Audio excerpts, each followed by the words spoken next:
রিজরায় নির্যাতিতা নাবালিকার পরিবারের সাথে দেখা করলেন বিজেপি নেত্রী অগ্নিমিত্রা পাল। গত মাসে রিজরা 12জিবি এলাকায় এক নাবালিকাকে ধর্ষণের অভিযোগ ওঠে স্থানীয় যুবকের বিরুদ্ধে। এরপর বিচারের আশায় নির্যাতিতার পরিবার বিভিন্ন থানায় ঘোরে, কিন্তু তাদের অভিযোগ না নিয়ে তাদের দিক থেকে মুখ ফিরিয়ে রাখে পুলিশ প্রশাসন। এরপর কোর্টের দ্বারস্থ হয় বিজেপি মহিলা মোর্চা। এদিন সেই নির্যাতিতার পরিবারের সাথে দেখা করে দোষীদের কঠোর শাস্তির দাবি তুললেন বিজেপি নেত্রী অগ্নিমিত্রা পাল। এদিন তিনি বলেন যে রাজ্যের মুখ্যমন্ত্রী একজন মহিলা, সেখানে মহিলারা সুরক্ষিত থাকছে না। আর পুলিশ প্রশাসনের ভূমিকা নিয়ে প্রশ্ন নিয়ে বলেন, এক নির্যাতিতার পরিবারকে বিচারের আশায় বিভিন্ন পুলিশ থানায় ঘুরেও বিচার পাচ্ছেন না। সাধারণ মানুষকে বিচার পেতে গেলে কোর্টের দ্বারস্থ হতে হচ্ছে।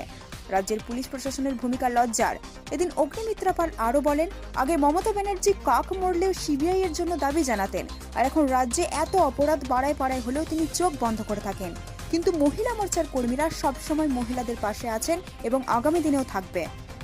দেখুন, আমি আজকে এখানে এসেছি রিসরাতে। এখানে একটি শিডিউল ট্রাইব, একটি মেয়ে 15 বছর বয়স হবে। 10 তারিখ, ডিসেম্বর মাসের 10 তারিখে তাকে একটি ছেলে, এখানকারই লোকাল ছেলে, হ্যাঁ এখানকারই মানে রিসরারই একটি ছেলে তাকে ধর্ষণ করে একটি বাড়িতে টেনে নিয়ে গিয়ে। কিন্তু সব থেকে অ্যালার্মিং যে খবরটা সেটা হচ্ছে যে তাকে তার মা 4টে পুলিশ স্টেশন ঘুরে এফআইআর নেওয়ানোর জন্য। আজকে শেওড়াফুলি পুলিশ স্টেশন, শ্রীরামপুর, রিসরা, কোনটা কানাইপুর ফাঁড়ি, উত্তরপাড়া, এতগুলো পুলিশ স্টেশন ঘুরে তার এফআইআর কেউ নেয় না। আজকে কোন সাহসে পুলিশ এই কাজটা করছে যে তারা একটি ধর্ষিতা মেয়ের তার এফআইআর নিচ্ছে না? আজকে সুপ্রিম কোর্টের অর্ডার যে আগে কোনো মেয়ে যদি কোনো রকম ধর্ষণের কেস বা চিরতানি কেস নিয়ে যায়, সঙ্গে সঙ্গে পুলিশের কথা তার এফআইআর নেওয়া।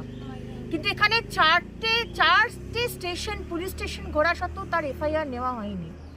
এটা কমপ্লিটলি, এবং একটি মাইনর মেয়ে, নাবালিকা মেয়ে, তার মা দাঁড়ে দাঁড়ে ঘুরে বেরিয়েছে, তার এফআইআর নেওয়া হয়নি। শেষে মহিলা মোর্চা গিয়ে কেস করেছে এবং রবিদা উনি গিয়ে কেস করেছেন কোর্টে। কোর্ট থেকে কেস করে এফআইআর আনা হয়েছে, এবং যখন থানা জানতে পেরেছে যে আমরা কোর্টে গিয়ে কেস করছি, ঠিক সেই সময় তারা ছেলেটিকে অ্যারেস্ট করে। এখন এইটা হচ্ছে পশ্চিমবঙ্গের আজকে মহিলাদের সুরক্ষার অবস্থা।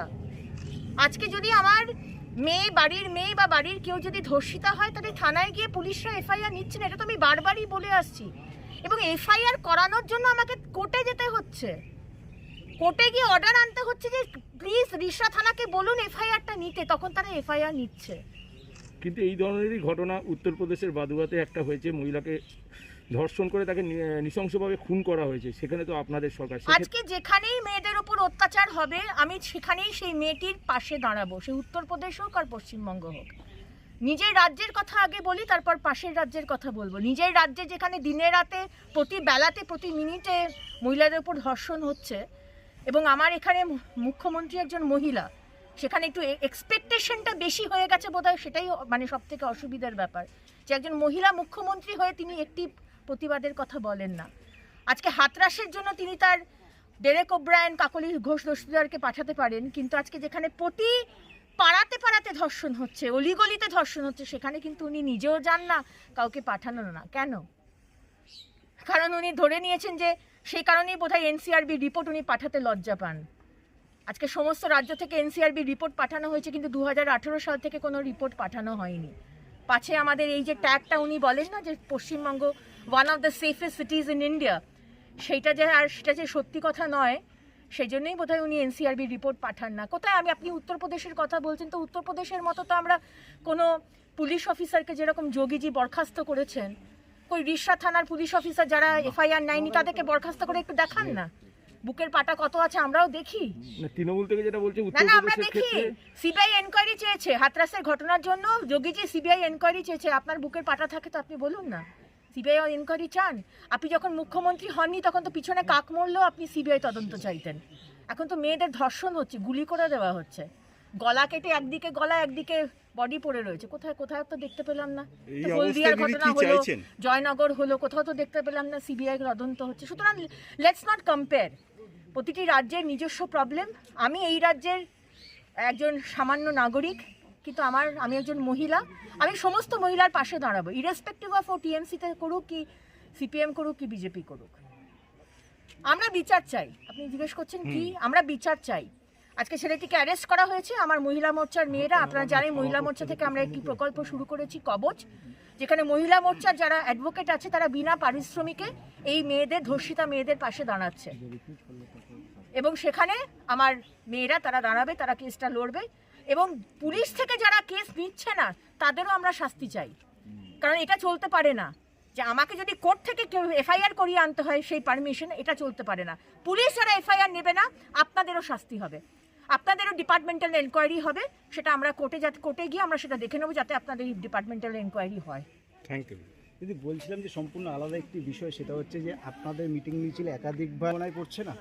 দেখুন, শোভনদা বৈশাখীদের ব্যাপারটা আমাদের শীর্ষ নেতৃত্ব দেখছেন, তারা বলতে পারবেন, এটা আমার ডিপার্টমেন্ট নয়, এটা নিয়ে আমি কোনো কমেন্ট করতে চাই না। কিন্তু একাধিকবার আমন্ত্রণ করা হচ্ছে তারপরেও আসছে না, তাতে তো কি কথা হয়েছে না হয়েছে সেটা তো আমি জানি না, সেটা নিয়ে আমি কি কমেন্ট করব বলুন? তাদের মধ্যে কি কথা হয়েছে কি নিয়ে আমি তো এক্স্যাক্টলি জানি না সেটা। ধন্যবাদ। রাজ্য অফিসে ব্যুরো রিপোর্ট, এক্স্যাক্ট বার্তা।